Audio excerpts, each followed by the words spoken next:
Now to the coronavirus pandemic. All international flights, all travelers bound for the United States will soon be required to show proof of a COVID test and that it came back negative. This new federal requirement is causing confusion. CBS 2's Dave Carlin reports. If you fly internationally for business or for pleasure, effective January 26th, you'll be required to carve out extra time in your agenda to get a COVID test.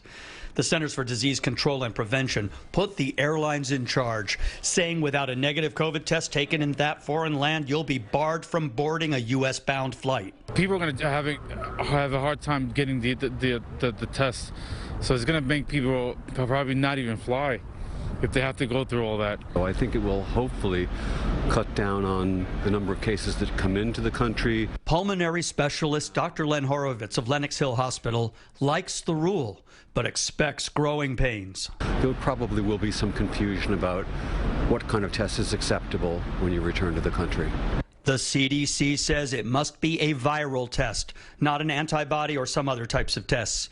It must be done within 72 hours of departure, with paper or electronic proof brought to the airport. If you've been vaccinated, you are still not exempt. I'm amazed that it's taken this long to happen. CBS travel editor Peter Greenberg says this is the beginning of tighter regulations and carrying proof of negative tests and full vaccinations. So do your homework before you go. Every traveler needs to check to make sure that the test that they're taking is going to be approved when they arrive, or they're not coming.